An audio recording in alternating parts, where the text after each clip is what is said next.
종교개혁주일, 이 개혁주일은 우리 장로교회에서는 매우 중요한 날입니다. 대한예수교 장로회, 동산교회, 우리가 이렇게 전체의 이름을 우리가 부르게 됩니다.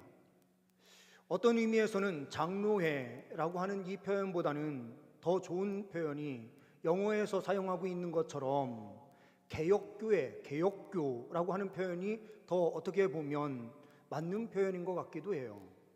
개혁해요, 우리는 개혁. 그런데 우리나라에서는 대한예수교 장로회라고 하는 장로회가 좀 들어가는 그런 의미를 갖게 되었습니다. 우리가 많은 것을 한번 생각해 볼 필요가 있어요. 우리가 개혁교회로 서 있습니다. 개혁교회는 늘 말씀으로 개혁되는 거예요. 우리의 힘, 우리의 능력으로 개혁되는 것이 아니라 하나님의 말씀으로 하나님께서 이끄시는 개혁입니다. 그 안에 우리가 순종함으로 동참할 때에 놀라운 개혁이 끊임없이 펼쳐지게 될 줄 믿습니다. 가장 먼저 개혁되어야 되는 그 자리는 바로 우리의 마음이고 우리의 삶입니다. 하나님께서 말씀으로 우리를 인도하셔서 우리의 마음 그리고 우리의 삶이 먼저 개혁되는 역사를 통해서 주님의 말씀 진리대로 사는 제 백성들을 통하여 이 나라 이 민족이 개혁되는 역사가 펼쳐질 수 있기를 소망합니다. 복음주의, 이 복음주의라고 하는 말도 복음에 대한 그 명확한 정의도 그리고 복음주의라고 하는 이 말도 교단마다 사용하는 사람에 따라서 그 개념이 다 달라요. 우리 보수주의, 말씀 보수예요. 정치 보수 아니에요. 우리는 말씀 보수예요. 우리는 철저히 말씀을 따르는 종교지. 세상적인 개념으로 우리가 지켜내느냐 지켜내지 않느냐 이게 중요한 게 아니에요. 하나님의 말씀을 지켜내고 그 말씀대로 살아가는 것이 가장 중요합니다. 이 말씀을 보는 관점도요 사람에 따라 다 다른 거예요. 교단마다 달라요. 우리 교단, 합동교단만큼 하나님 말씀 그대로를 선포하고 말씀을 사수하자 하는 이런 교단이 전 세계의 1%도 되지 않습니다. 우리가 주택 총 인구 조사하는 지금 기간인데요. 그 안에 가족 구성원, 이게 동성애 관련된 것도 가족 구성원으로 지금 보는 이런 현실 속에서 우리가 어떠한 삶을 살아가야 되는 것인가? 끊임없이 하나님의 말씀을 지켜내고 우리가 말씀 앞에 목숨 걸므로 나아갈 때에 이 세상은 변화될 수 있습니다. 이 개혁주일에 더욱더 우리가 하나님 말씀 앞에 바로 서는 은혜가 있기를 소망합니다. 요시야 시대에 어떠한 개혁이 펼쳐졌는지 잃어버린 말씀을 찾아서라는 제목으로 본문 말씀을 통하여 함께 말씀을 나누려고 합니다. 본문 말씀을 통하여 보는 첫 번째는 잃어버린 말씀을 찾아야 한다라는 것입니다.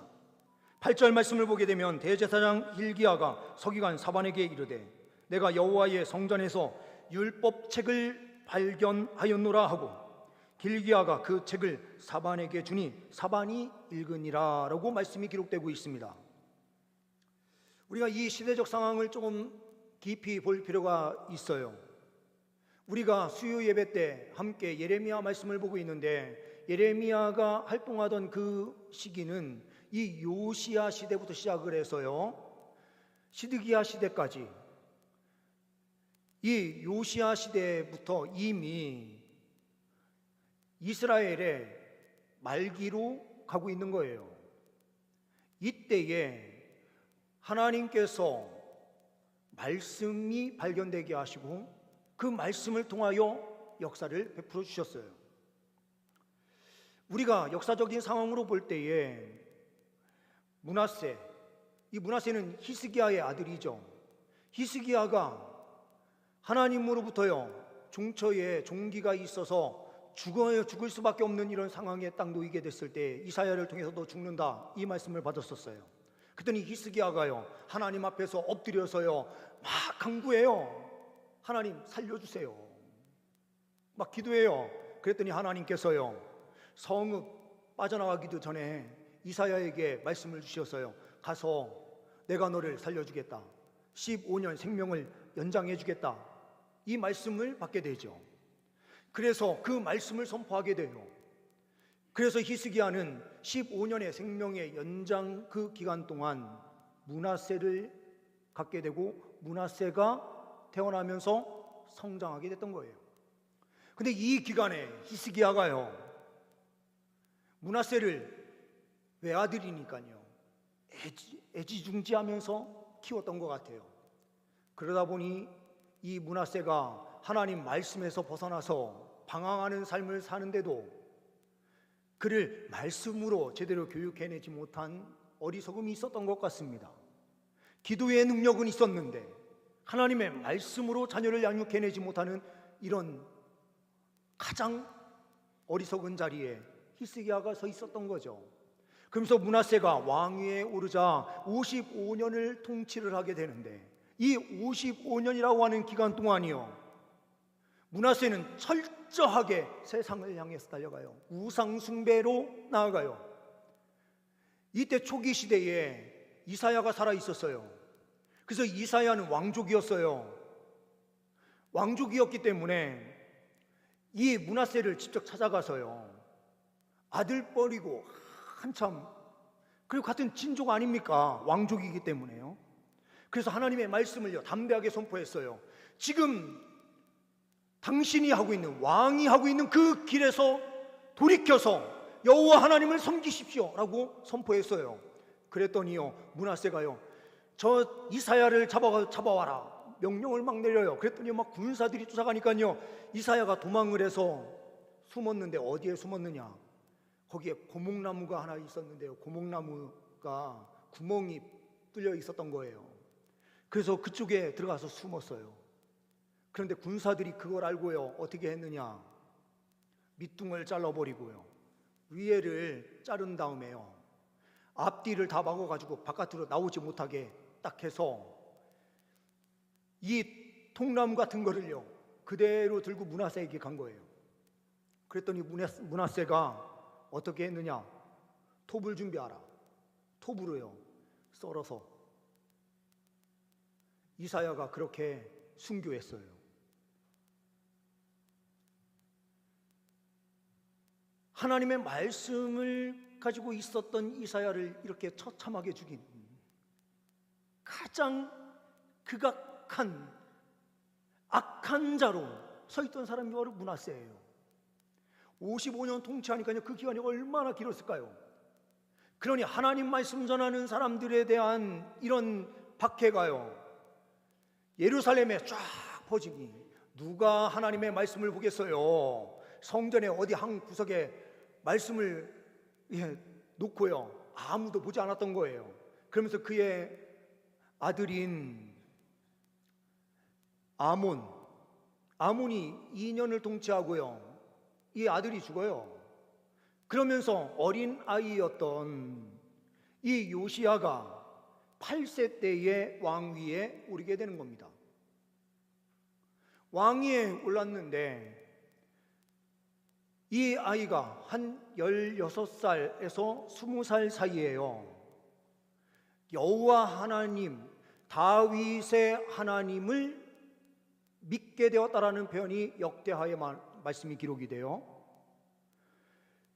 갑자기 어떻게 이런 암흑 시기를 지나가고 있는데요 이 암흑 시기에 이 요시야가 변화될 수 있었을까라는 거죠. 그런데 그 근거를 우리는 찾아볼 수가 있는 구절이 딱 하나가 있어요. 스바냐 1장 1절인데요 스바냐가 누구냐? 히스기야의 현손 스바냐 이렇게 표현되어 있어요. 요시야 시대에 활동을 했다고 하는 요시야 시대라고 하는 정확한 표현이 또 이 스바냐 1장 1절에 나타납니다. 그러니 왕족이었던 스바냐가 있는데, 이 스바냐는요 하나님께 사로잡힌 말씀을 선포하는 선지자로 서 있었던 겁니다. 그래서 예루살렘에 하나님의 말씀을 유다에게 선포하고요, 그러면서 이 선포되는 말씀이 요시야 왕에게까지 들리는 거예요. 그리고 같은 왕족이다 보니 들어가서 하나님의 말씀을 또한 선포했겠죠. 그러니 이 스바냐가 선포한 하나님의 말씀을 듣고요, 요시야가 다윗의 하나님이었던 여호와 하나님을 섬기기 시작했던 거예요. 이미 그때부터 개혁이 이미 시작이 되었지만 강력한 개혁은 일어나지 않았어요. 그런데 이렇게 5년에서 7년 정도 지난 시점이에요. 정확하게 한 8년에서 10년 가까운 시간인 것 같아요.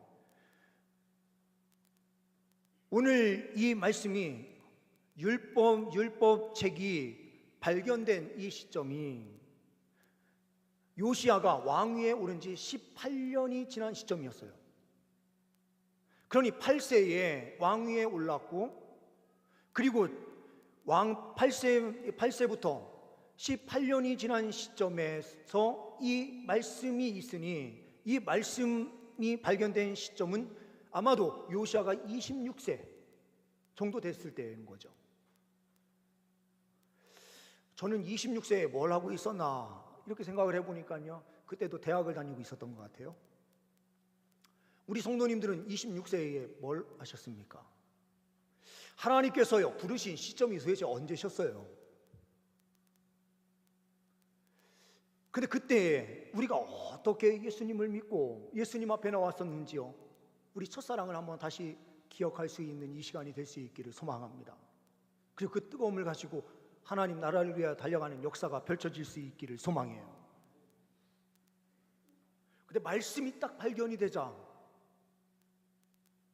잃어버렸던 이 말씀이 발견이 되자, 제사장 hil기야가요, 대제사장이에요.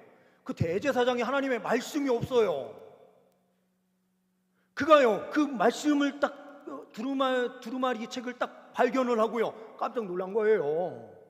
아니 이런 말씀이 있었단 말이야 하면서 깜짝 놀래가지고요, 그 말씀을 누구한테 전달합니까? 서기관 사반한테 넘겨줬어요. 그랬더니 서기관이요 어떻게 합니까? 사반이요 그 책을 다 읽어봐요. 여기에서요 굉장히 중요한 의미가 있어요. 대제사장이 말씀을 발견해요. 그러니 이 시대가 얼마나 악한 시대인지 알죠? 대제사장이면 그래도요 최소한 하나님의 말씀을 알고 있어야 되는 사람 아닙니까? 근데 대제사장도 말씀이 없었다라고 하는 것은요, 온 백성들이 하나님의 말씀이 없었던 시대를 살아가고 있었던 거예요. 이 기간이 70년 가까운 시간이에요. 55년, 아몬 2년, 벌써 57년이죠. 그리고요 18년, 이 기간 한번 생각해 보세요. 거의 70년이에요. 하나님 말씀이 없어요. 근데 그 말씀이 발견되면서 대제사장이요 깜짝 놀래가지고요 사반에게 넘겨주고, 사반이 왕에게 전달해야 되는데요, 이 사반이 굉장히 중요한 역할을 한 거예요. 사반이 어떤 역할을 한 겁니까? 딱 읽어보고요, 말씀을 읽어봤더니요,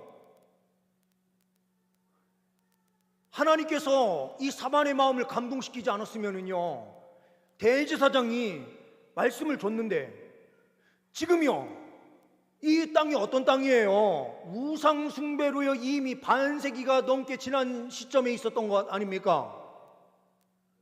그러니요 이 사반이요 전달하지 않고요, 이 말씀은 중요하긴 한데 우리가 가진 이 가치와 좀 다른 말씀이 기록되어 있네 하면서요 전달하지 않았으면은 이 말씀은요 개혁의 역사가 펼쳐지지 않을 수밖에 없었을 것입니다. 그런데 사반이 딱 읽고요 전달을 했어요. 대제사장 hil기야가 준 이 말씀의 책이, 율법책이 있습니다 하면서요 그 앞에서 친히 낭독을 했어요. 그런데요 왕이요 이 말씀에 반응을 하기 시작했다는 거죠.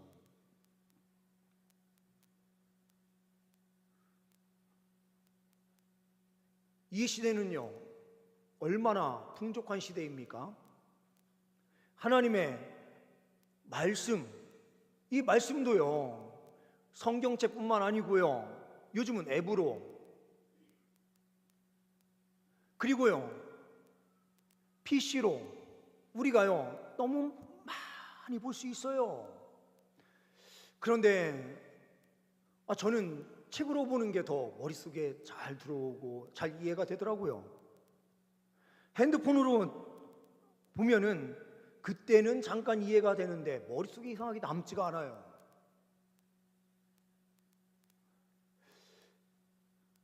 요즘 물론 대학생들도 교과서를 교재를 가지고 다니지 않죠.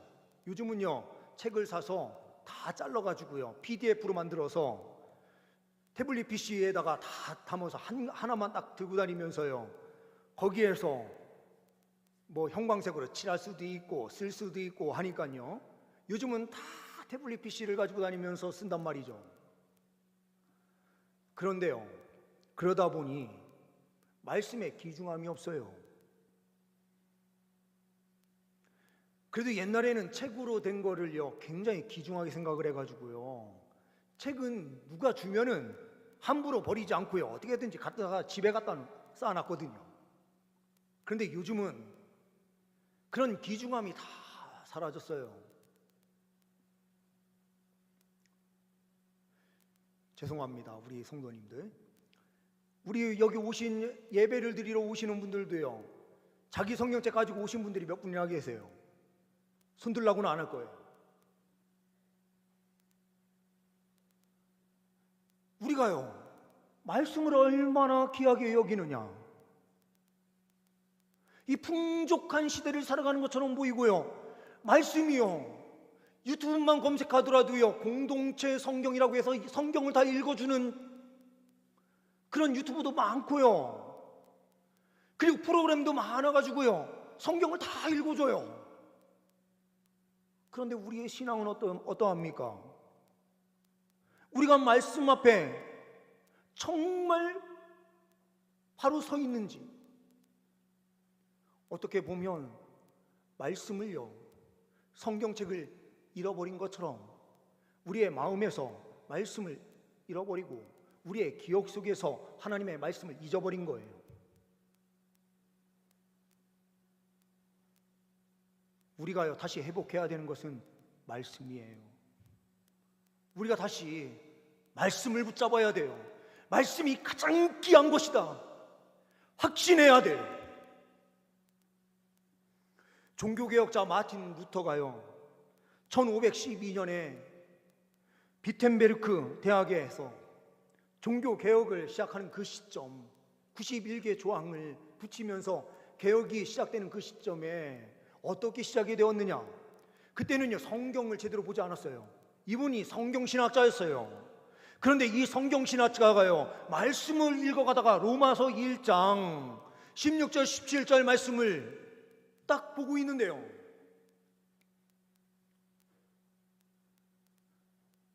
오직 의인은 믿음으로 말미암아 살리라 라고 하는 말씀이요, 가슴에 딱 박힌 거예요.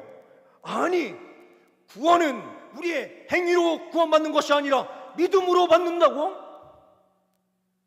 예수 그리스도를 믿는 믿음만이 우리를 구원한다고 하는 이 말씀이요, 그의 심장을 때린 거예요. 다 잊혀졌던 말씀이요, 그 순간에 그의 심장을 친 거예요. 그러니까 그 말씀이 들어오는 순간이요, 교황제의 잘못된 모습, 그리고요, 구원을 마치 돈으로 사고 파는 것처럼 죄를 사해주는 그 가운데에 돈이 필요한 것처럼 만드는 이 면죄부를 파는 어리석은 모습, 이것을 보면서 비판하는 글을 쓰면서 종교개혁이 시작됐지 않았습니까? 말씀으로 돌아가서 말씀을 보면 우리의 삶은 새롭게 돼요. 잃어버린 말씀을 다시 회복시키시는 주의 백성들 되시길 소망합니다. 그러면 말씀이 진짜 회복된다는 것은 어떤 의미냐? 두 번째로 우리는 말씀 앞에 마음을 찢어야 한다라는 말씀을 우리는 보게 됩니다. 11절 말씀을 보게 되면 왕이 율법책의 말을 듣자 곧 그의 옷을 찢으니라. 우리 성도님들은요, 은혜 받았다 할 때 언제 은혜 받는 것입니까? 대부분이요, 내가 잘 몰랐던 것이 지식적으로 뭔가 탕 깨달아질 때 은혜 받았다 이렇게 생각하는 경향들이 많으실 거예요. 저도 그래요. 그런데요, 하나님의 말씀은요, 딱 들어왔을 때 깨달아졌을 때예요. 깨달아지는 그 기쁨, 행복, 여기에서 딱 멈추면은 우리는 더 이상 발전이 없는 그리스도인이 돼요. 근데 왕이요, 율법의 말씀을 듣자마자 어떻게 반응합니까? 옷을 찢어요. 이 시대에 팔레스타인 그 지역에 근대 근동 이 지역에서는요, 옷을 찢는 것이 회개의 표시였어요. 그러니요, 자기의 옷을 찢어요. 그 당시에 옷값이 얼마나 비쌉니까? 지금이야 옷이 흔하지만 옷을 찢는다라고 하는 것은요, 자기의 재산을 찢는 거예요. 그 당시에요. 그러니요, 진정한 회개 의식이 그 안에 펼쳐졌다라는 것을 보여주는 겁니다. 옷을 찢는 행위는 진정한 회개와 통회가 있었다. 하나님의 말씀을 우리가 듣고요, 회개가 없으면 진정한 말씀을 회복했다라고 하는 의미와 완전히 동떨어지게 되는 거예요. 우리가 진정한 회개가 있을 때에만 그 말씀이 내 것이 됐다라는 뜻이 되는 거예요. 우리 성도님들 일주일에 한 번씩 이렇게 주일날 찾아오셔서 하나님 앞에 예배하고 돌아가시는 분들 많이 계실 건데요, 얼마나 말씀을 듣고 마음을 찢습니까?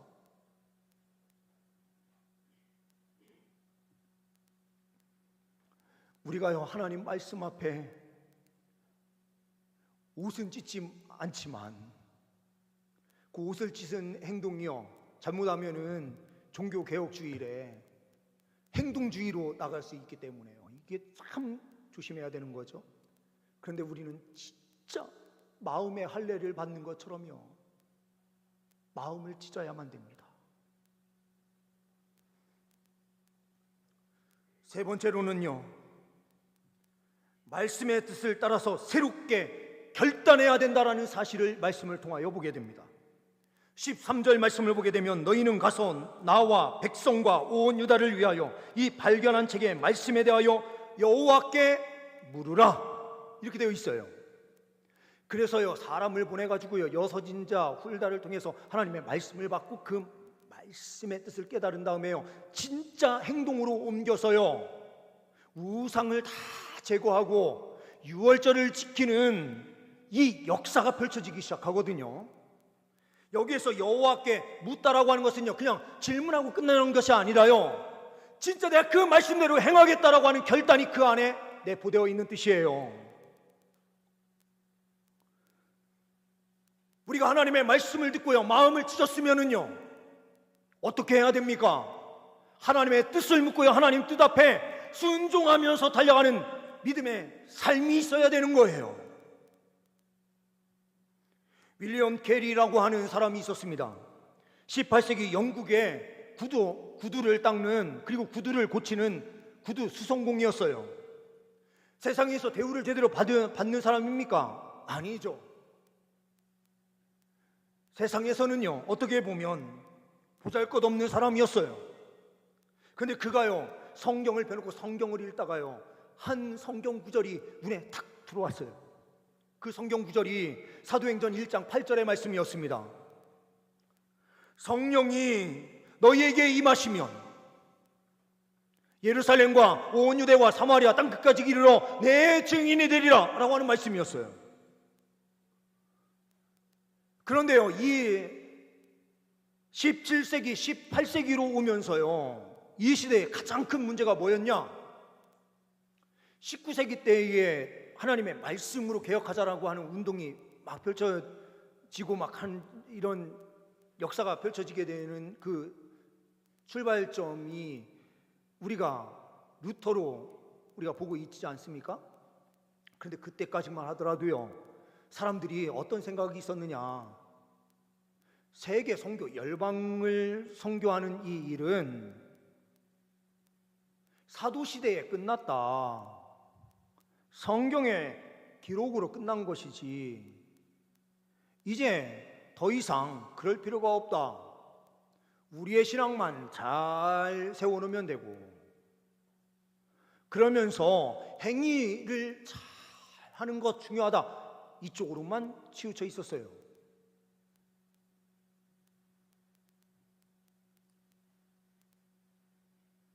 종교개혁이 일어났음에도 불구하고요,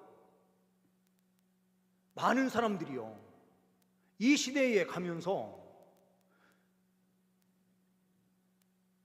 많은 사람들이 이미 그거는 사도시대일 뿐이지 우리 시대와는 달라, 이렇게 생각한 거예요.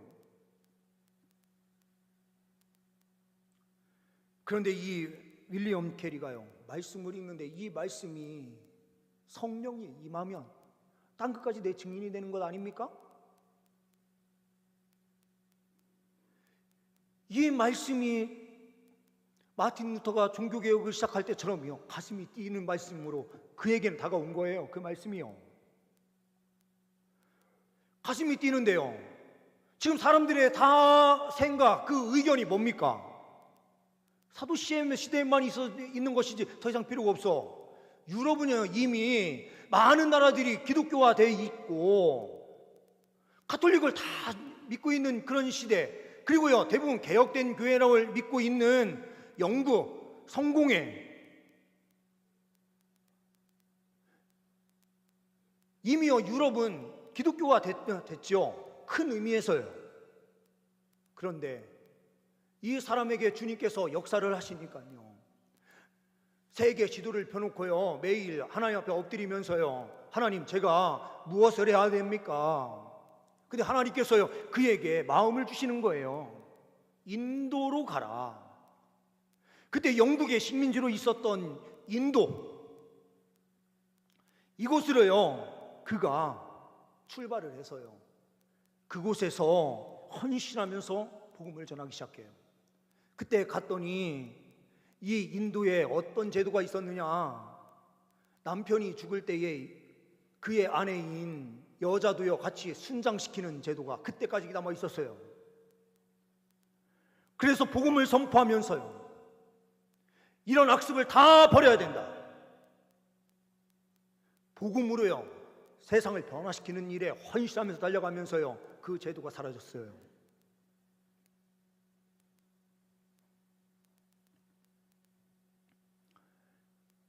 말씀을 우리가 다시 회복하고 발견해내는 것, 그 말씀이 들려질 때예요, 요시야처럼 하나님 말씀을 듣자 웃을 짓는 진실한 통회와 회개가 우리의 삶에 있어야 돼요. 이 시대도요 어떻게 보면 많은 교회들이 있고 많은 그리스도인들이 있는 것처럼 보여도 이 시대가요 점점 어두운 시대로 들어가고 있는, 어찌 보면 요시야 시대를 주님께서 예비하시는 그 어두운 암흑길을 지금 이 시대를 통과하고 있는지도 몰라요. 이 시대 속에서 주님께서 그리스도인들에게 말씀하시는 거예요. 다시 말씀으로 돌아가라. 말씀 앞에 너희의 마음을 찢어라. 그 말씀의 새로운 결단으로, 헌신함으로 나아가서 이 세상을 개혁시켜내는 그리스도인으로 서라, 우리에게 명령하시고 계시는 거예요. 우리가 그 자리에 설 수 있는 은혜가 있기를 소망합니다. 기도하십니다. 하나님 아버지, 잃어버린 말씀이 회복되게 하여 주옵소서. 말씀 앞에 우리의 마음을 찢게 하여 주옵소서. 하나님 말씀대로 살겠다 결단하는 우리가 되게 하시고 순종의 삶이 있게 하옵소서. 우리 주 예수 그리스도의 이름으로 기도하옵나이다. 아멘.